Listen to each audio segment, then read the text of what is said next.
Hey guys, today we are going to talk about the tips we have for first timers heading to Disney World for the very first time. There's a lot of things to consider, so we're going to try to cover everything we think is the most important.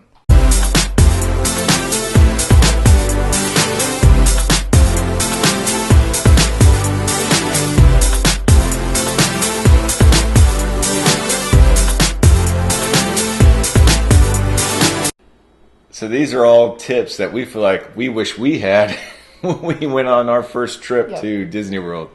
Yep, we had several issues our first trip. It's actually a wonder we ever went back because we didn't know many of these things, so we wanted to share these tips with you. Do you want to start with the first one, planning the trip? Yeah, you definitely need to plan in advance. Way in advance.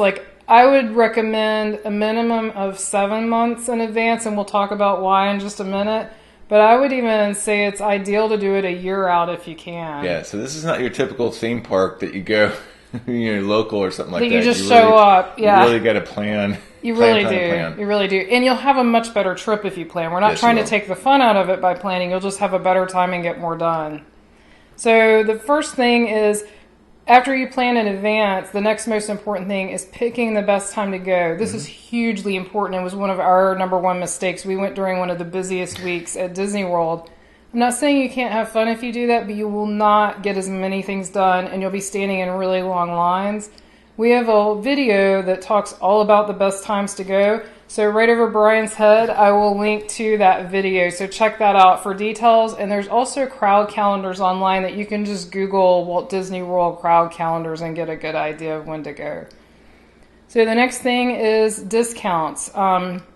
Since we just mentioned planning as far in advance as you can, unfortunately Disney World doesn't put their resort discounts out. And these are Disney World owned resorts. They don't put their resort discounts out until around 3 to 4 to 5 months before the trip, closer to that 3 mark.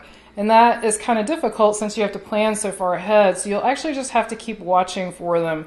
They don't come out at a set schedule. It changes every year when they put the discounts out. And sometimes they don't put a discount out for your time or your resort. So you just have to check into that and keep an eye on it. Or you can go with the travel agent, and most of them will keep an eye on that for you. There's also discounts on tickets, third party, right? Third party like sellers, like the. I wouldn't go with a third party seller honestly on your first trip. There's only one that I trust, and that's Undercover Tourist. I know they're official resellers of Disney World tickets, and you get a tiny discount. It's not big, but say if you have a large family, it can add up. Yeah, I think it's we did it once, 5%, right? 5% discount maybe on tickets. So that's something to keep in mind. Yeah. So the other consideration when we're talking about buying park tickets is whether to get a park hopper or not. So what that means is if you buy a standard ticket, you only get to go to one park for the day. Yeah. So say you go to Magic Kingdom and it's really crowded, or they're having an event you didn't know of and they're closing at 7 p.m., that's all you can do. You're locked into Magic Kingdom. Or, say it pours rain, so you go back to your room and then you really would rather go somewhere else. You can't. You have to go back to Magic Kingdom. Yeah. So that's what a one-day ticket means, or a one-park, one-day ticket. A park hopper is really nice. It gives you a ton of flexibility, but it does cost more. That allows you to hop to as many different parks in one day as you want to within the Magic Kingdom, Animal Kingdom, Epcot, and Hollywood Studios. Once you've gone more than once, I think everyone feels like they need a park hopper, but if it's your first trip, if you're very mindful of the park hours, and we'll talk about that in a minute, you could definitely do one park in one day. Yeah, I think for shorter stays, probably wouldn't recommend it. For longer stays, definitely would recommend it because you want to mix it up, Right, as you get, if you're staying, say, 8 days or more, you definitely would want a park hopper, in my opinion. And also, doesn't Disney price, if you're going to stay on site with, you get one of those packages, don't they? The longer you stay, the cheaper tickets get. Well, that's just true. The tickets, even if you're staying off-site, the longer tickets you buy, so say you buy 5 days or you buy 8 days, that 8th day is way cheaper than, say, the 5th day, which is cheaper than the 3rd day. Another thing to keep in mind for savings is, the longer you stay, the cheaper the tickets get. Yep, definitely. So what's the next topic we have here? Oh, dining reservations. Yep. This was one of those that got us as well. We had no idea you had to make dining reservations, and it was complicated by the fact that we went one of the busiest weeks of the year. Well, we just figured, it's just a theme park. I mean, show up and eat, right? And so we couldn't get into the restaurants we wanted to get into, and some of them we couldn't get into at all. So definitely plan your dining reservations, and you'll see those referred to in the Disney community as ADRs, which means advanced dining reservation. You want to plan those at the 6-month mark. I'm not saying everything will book out at 6 months. There'll always be some kind of option. Yeah. But if you have specific dining in mind, like say eating at Cinderella's castle, eating at the Beauty and the Beast castle, those are the really popular ones in the character dining. You want to plan those at that 6-month mark. Which plays into, well, you have to plan 6 months ahead what park you're going to be. What day. Yeah, what day. So you want to make sure you check the calendar, check the park hours to see what hours are open. But those will change. And that's sort of where the park hopper comes in to sort of save you. Because you could even hop to another park to eat and then hop back to somewhere else if you wanted to. And also we'll talk about fast passes next. And that also complicates it because you can't make those until closer to the trip. And if you've already got an ADR and then for some reason you want to make fast passes at a different place, that can get complicated. So the dining reservations, you do have to use a credit card to lock in, and you can cancel it with no penalty up to 24 hours, correct? I think it's even better than 24 hours because I called one time because we had to cancel and it was after 24 hours, but it was still the previous day, and she told me I had till midnight that night, and that was an actual cast member at Disney World, so unless she told me wrong, I think as long as you cancel midnight the day before your dining reservation, you're okay. The other thing I'll mention is if you do get sick or we typically do. We had that happen. You get injured, those kinds of things you can't help. Call them. Don't just eat the it's a $10 per person deposit that you have to it's a reserve. They don't charge you unless you don't show up. Right. Definitely call them and let them know you had something that you couldn't be helped, and they'll take care of it for you. They have for us, at least. Yeah. Well, we've never had an issue. We've been late, like really late to one before, and there's no problem. Yes, that was totally our fault, too. That wasn't even somebody else's fault. That's the other thing, though. I've heard that if you show up late, they may not have a table for you, but they won't charge you. As long as you actually show up, they won't charge you, but they may not have a table. Yep. So is that good for dining? I think so, yeah. And definitely check online about dining because there are so many options now. Yeah, all the menus are online. Yes. So, with prices, which is nice. Yeah, very handy. Although the prices vary depending on the season, I will say that. So fast passes. Sadly, this is a complicated thing to talk about. And That's why I let this one handle it. It confuses me. I do all our fast passes. So I'm not going to go into detail. We would actually have to do a whole video just on fast passes. I'm just going to talk about, skim the top of the information that is critical. At the 60-day mark, if you are staying on Disney property and you have ticket media, tickets for the park, you can make your fast pass reservations. What's nice is you can make them for the entire trip. So if you're staying for a full week, I actually recommend starting with the last day and working your way backwards. The reason being, if other people aren't staying that long, you're the only one, you're the only one making reservations that day. So try to get the really hard to get attractions towards the end of your trip and work your way back. So do it all at one time, but just start, because it'll take you probably a good hour if you're going for a week to do this. Start online, making your reservations, and work your way backwards. And right now, this will change over time, of course. The hard-to-get ones are Flight of Passage, Navi River Journey, Seven Dwarfs Mine Train. I think those are the ones that... and Frozen Ever After at Epcot. Those are the ones that get gone quickly. Soarin'? Does Soarin'? I mean, eventually, yes, but not immediately. It's not as popular anymore. Yeah, well, Flight of Passage is similar, so I think it's sort of taken... No, don't get me wrong, Soarin's still hugely popular. I'm just saying it's not those four I mentioned are sort of the ones that get snatched up quickly. And so then there's a tier system, right? Yes, and that's what I'm not going to go into. I highly recommend reading up on the tier system so it makes sense to you, and read all that before your 60-day mark so that you're prepared. Yeah. And have a tentative plan, but if the times aren't available that you really want, be flexible because you can't always get everything that you want with fast passes. And then with fast passes, I guess just one last thing to mention is when you're in the park, once you use your 3, you can make another one, additional. Right? And so we didn't even say that. You get 3 a day to start with. You can schedule 3 a day, and they have to be at least an hour apart. So say 9 to 10, 10 to 11, 11 to 12. You can't have them overlap. So I don't think we actually define fast pass. A fast pass is reserving your spot on a ride. Yes. That's what it is. And it doesn't mean that you get to skip the entire line, but you get to go in a much shorter line. Yeah. And you're still going to probably be in the line, but it'll be shorter. Yeah, you'll be in, I'd say around 15 minutes is probably average for a fast pass line, but that really saves a lot of time. It makes the trip much more enjoyable. So if you're staying off property, you can't make your fast passes until the 30-day mark. So that's how they encourage, it's one of the many ways they encourage you to stay on Disney property. But if for some reason you don't make fast passes, don't give up. People cancel at the last minute. I mean, we've had luck. We've even canceled at the last minute, and we've also gotten some really hard to get ones at the last minute. So never give up and keep checking. And even I keep checking back to try to get better times. Like if I don't get the times I want, I keep checking back to tweak our plans. Yep.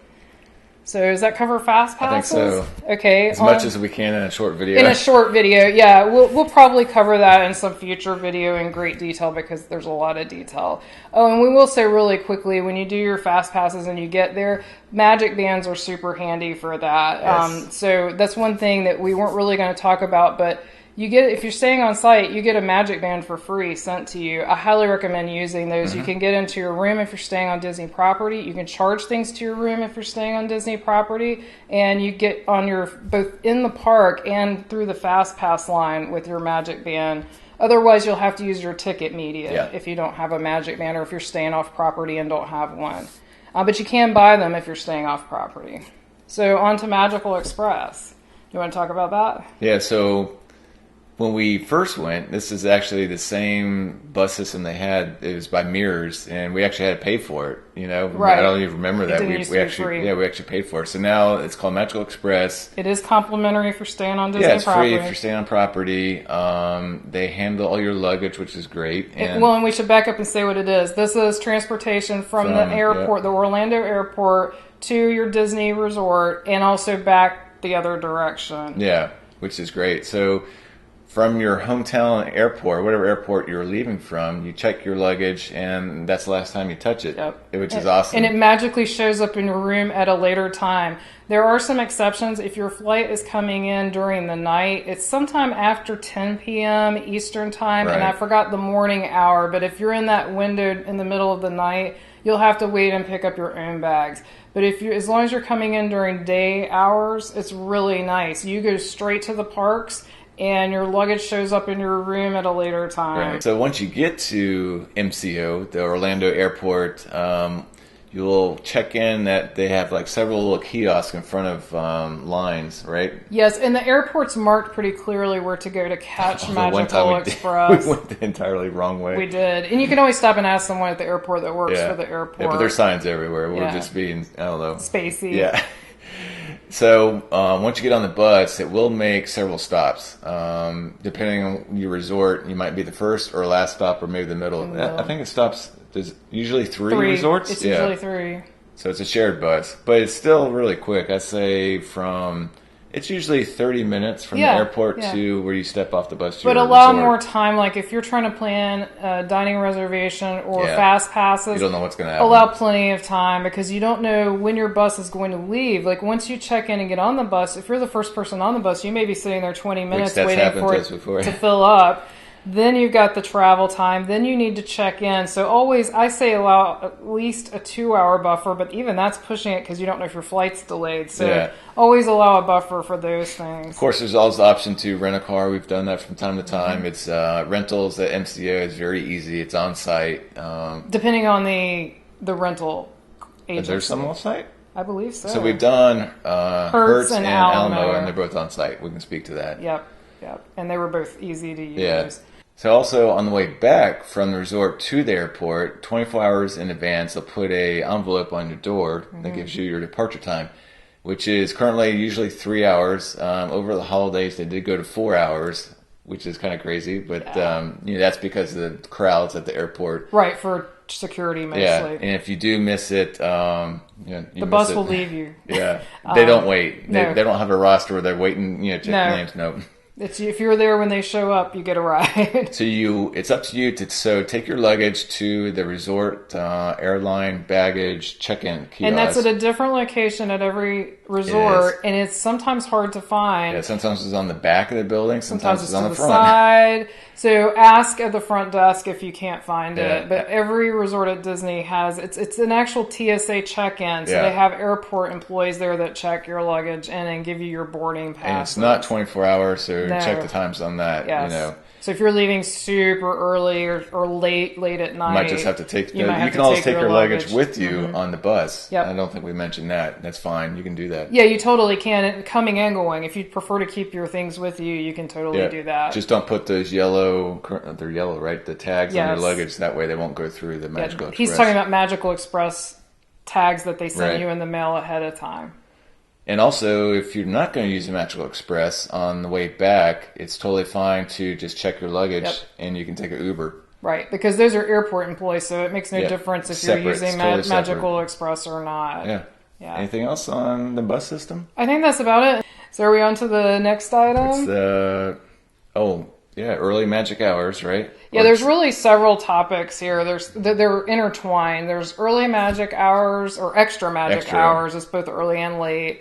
Also the park hours in general, and also rope drop and how important that is.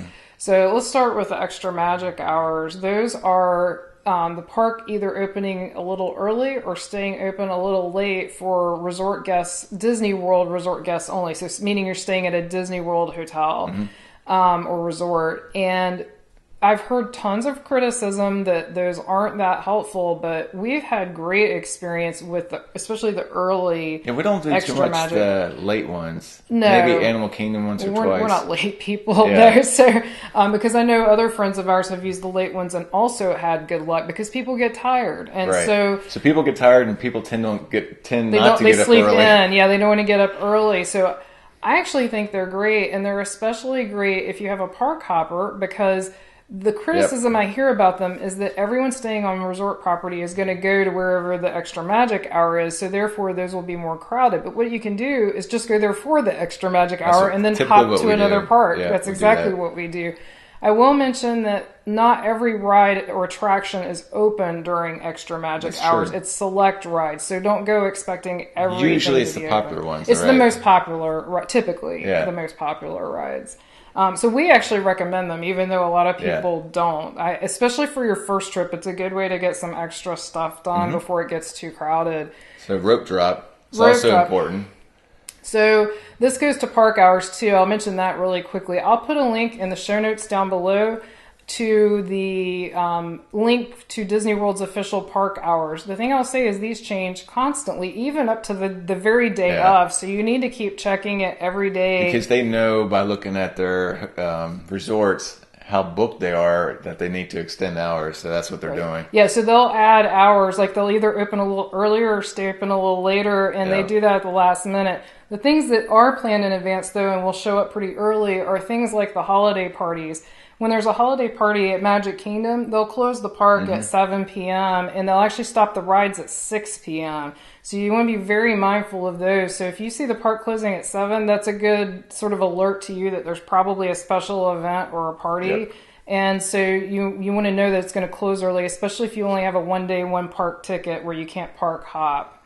So rope drop. That's the biggest piece of advice I think we have. Rope drop's magical. Rope drop is where you get there well before the opening time. You can't show, like if the park opens at 9, you can't show up at 9 and expect to make it through rope drop because you have to, even if you drive yourself, you're still going to have to take a tram or walk in big parking lots.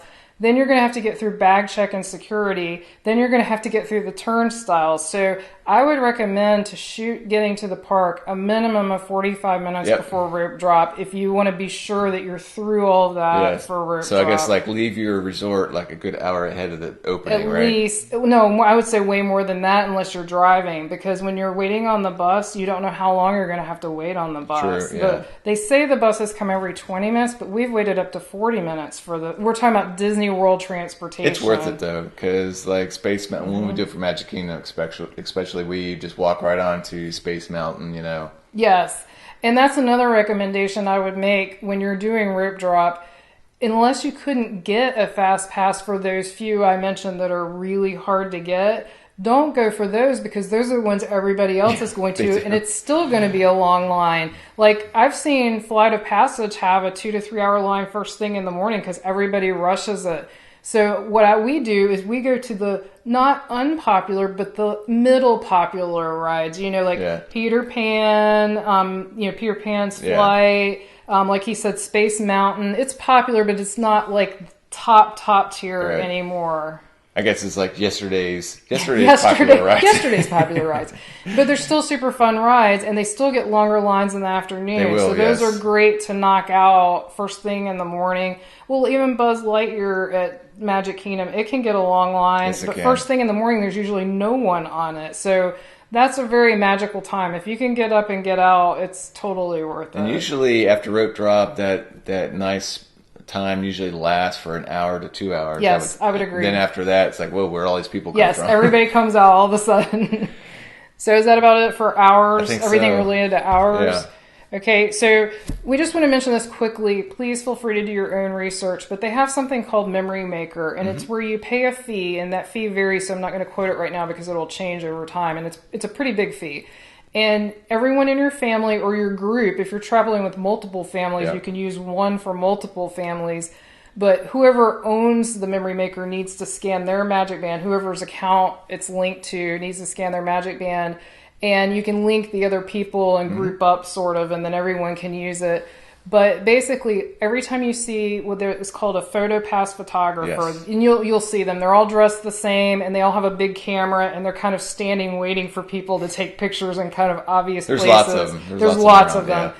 They will take your picture or pictures, and then those will show up online in Memory Maker, and you can do all kinds of things with those photos. You can print them, you can save them, you can use social media to send them out. And it's pretty immediate most of the time too, so you get it kind of right away, which is really nice. And then also Disney allows you to put cool borders and stuff on it. Like, you can really customize them online and put fun things on them. And then they also do things called, what do they call Magic shots, right? Magic shots, that's it. They're always fun. And those are cute. Like, they'll tell you to hold your hands out, and then Tinkerbell will be there when you go to look at the picture, for example. They magically put her in there. So it's a neat service, but I want to mention it because you don't have to have it.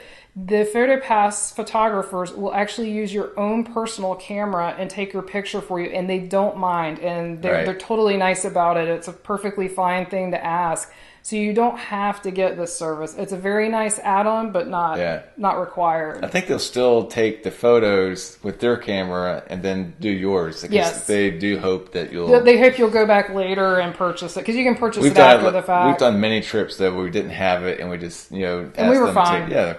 We were totally fine. And I would say your first trip's the one time, though, you might want Memory Maker, because, that's a special trip. Yeah, we enjoy it. Yeah, we do like it, yeah. And then one thing I wanted to mention quickly is there's two really important things you should know to pack.